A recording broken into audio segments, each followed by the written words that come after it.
History is not a ski jump, a glorious flight of endless advancement into the clouds. It is a circle, a wheel that turns with the cold precision of the seasons. We live in a civilization that has forgotten the smell of winter. We have built a linear dream on a cyclical planet. We mistake the harvesting of an era for the arrival of eternal light. But entropy is a law of nature, and history is merely biology writ large. Welcome to Zero Noise Reads.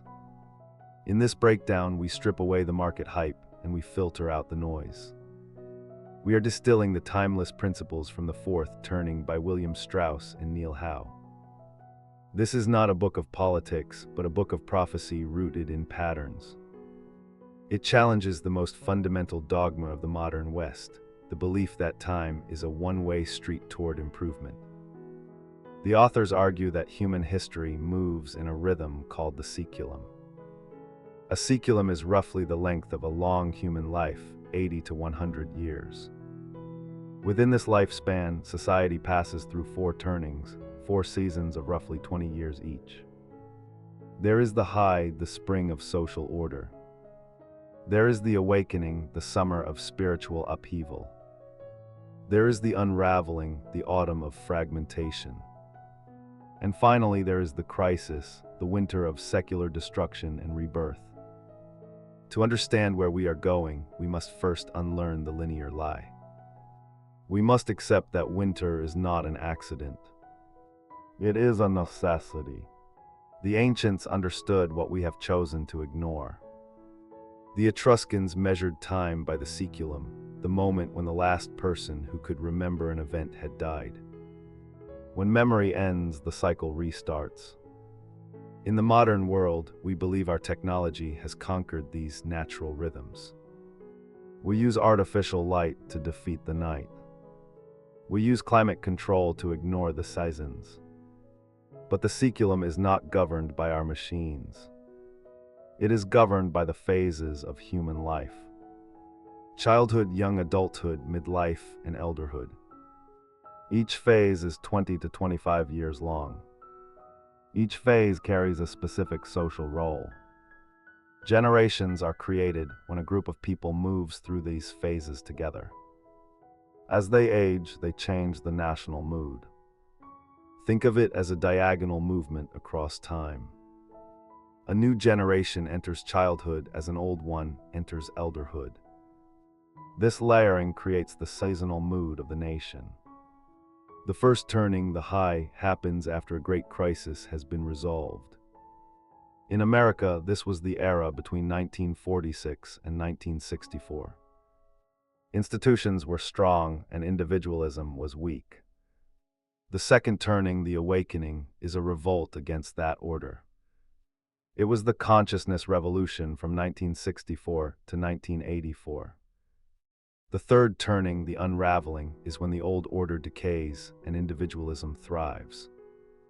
We have been living in this autumn since 1984. The fourth turning is the winter. It is a decisive era of secular upheaval. It is the moment when the old civic order is replaced by a new one. It cannot be averted.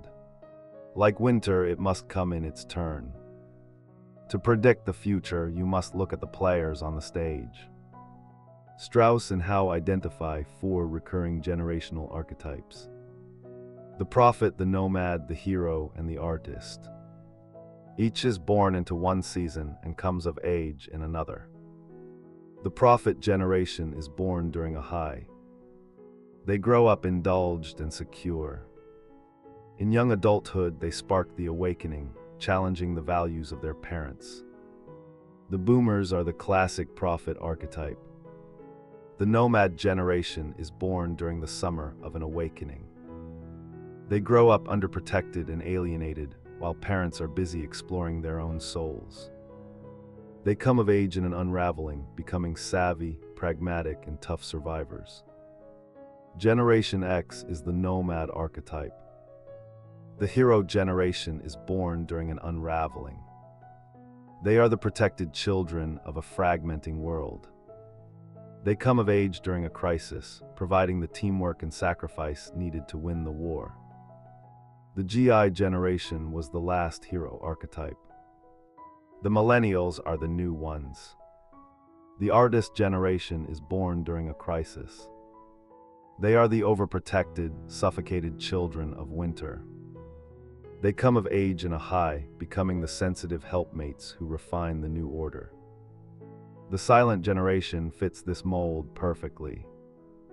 The cycle turns because each archetype shadows the one that came 2 steps before.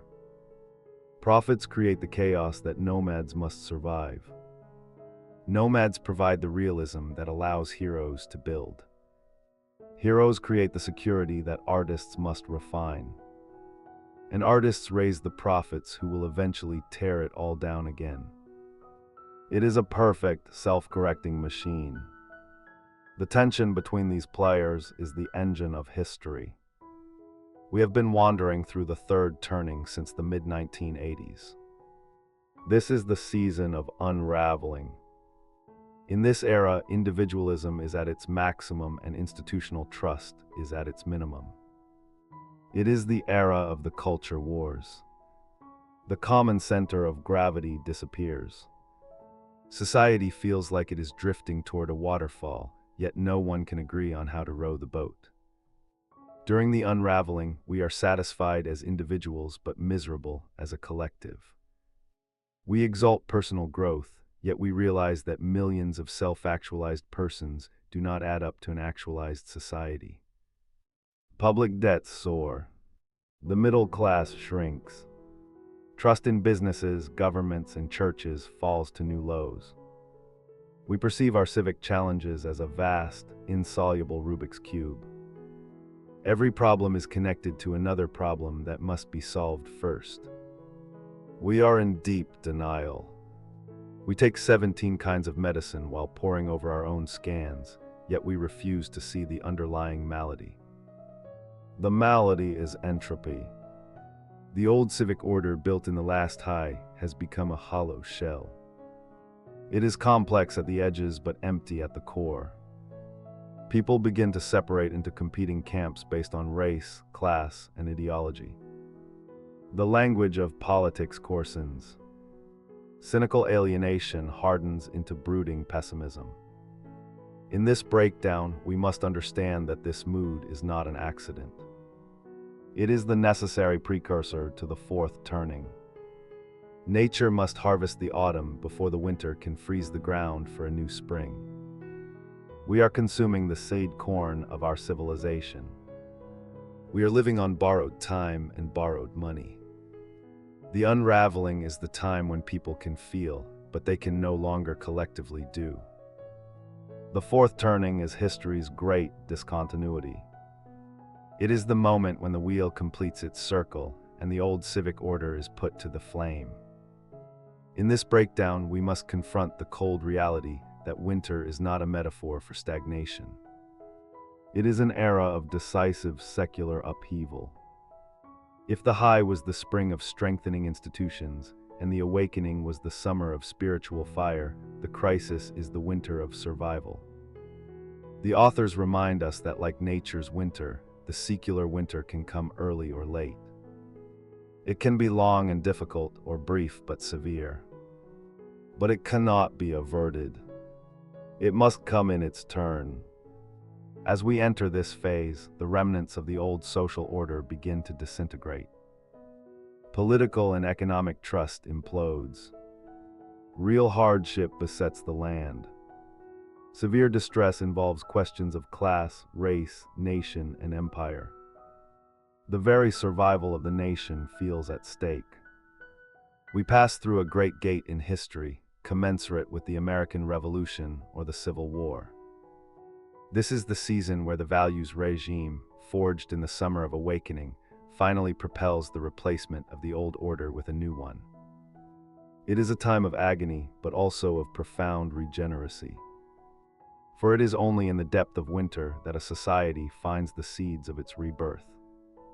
Nature does not allow the autumn leaves to cling to the branch forever. The forest requires the fire to clear the brush for the coming spring. We are approaching a rendezvous with destiny. Every fourth turning starts with a catalyst. It is a startling event or a sequence of events that produces a sudden shift in mood. Strauss and Howe tell us that history always produces sparks.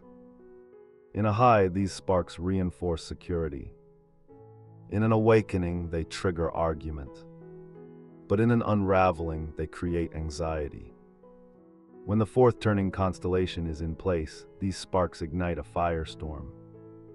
Around the midpoint of the first decade of the new millennium, the authors predicted a sudden spark would catalyze a crisis mood.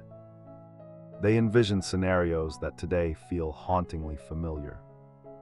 A fiscal crisis where states challenge federal authority. A global terrorist group threatening unimaginable destruction. An impasse over a federal budget leading to a total government shutdown. The spread of a new communicable virus reaching densely populated areas. The specific detail of the spark matters less than the reaction it triggers. It is the tearing of the civic fabric at its points of extreme vulnerability.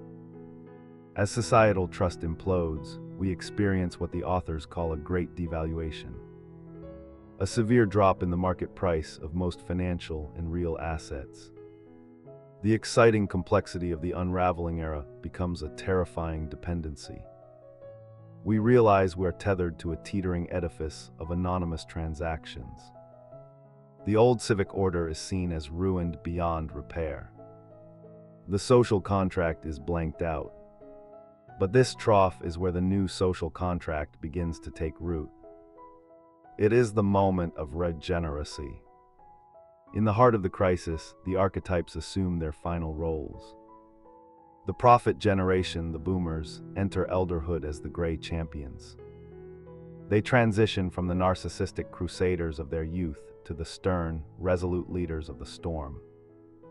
They provide the torch of conviction. They are no longer interested in the unyielding individualism of their younger years. They demand sacrifice, and they set the moral boundaries for the struggle ahead. Beneath them, the nomad generation, Generation X, enters midlife. They become the repaired generation. Hardened by an underprotected childhood and a cynical youth, they are the pragmatic managers of the crisis. They are the ones who get the dirty work done. They apply toughness and resolution to defend society while safeguarding the young. And then there are the heroes, the millennial generation. They come of age during the crisis as the ultimate team players. Nurtured under intense protection, they possess a powerful ethos of constructive activity. They follow the counsel of the gray champion and the management of the midlife nomad. The interaction between these three adult archetypes is history's most potent gravitational force. The natural order givers are the elder prophets. The natural order takers are the young heroes. The no-nonsense bosses are the midlife nomads. Together they condense 1,000 anxieties into one apocalyptic storm. And together they find the way through. We cannot stop the seasons of history, but we can prepare for them. To survive the fourth turning, we must apply the principles of seasonality. We must first unlearn the linear lie that we are exempt from the cycles of nature. We must learn to move with, not against, the seasons. This means preparing for a society that will soon value the team over the individual. The authors advise us to return to the classic virtues. In the coming crisis, a reputation for integrity and reliability will be the only hard currency. We must bond and build personal relationships of all kinds. When the anonymous edifices of the unraveling era collapse, direct personal linkages will be essential. We must root ourselves in family support. In a fourth turning, your family becomes your ultimate safety net. We must brace for the weakening or collapse of public support mechanisms. Do not count on government promises made during the autumn of unraveling. Save plenty of money and practice good health habits today. Hedge your life by diversifying everything you do. Expect a total alteration of market conditions. Realize that the fourth turning is a time of both extreme danger and extreme opportunity. It is the moment when the American firmament becomes malleable once again. Everything will be new and yielding. The choices we make during this period will decide the fate of our children for 80 years to come. We must act as if the future depends on us. Because it does. History is seasonal, and the fourth turning is its necessary winter. But winter is not the end of the story. It is the precursor to a new spring. If we stand tall in the trials to come, we can establish a new golden age. A new high. A workable 21st century redefinition of life, liberty, and the pursuit of happiness.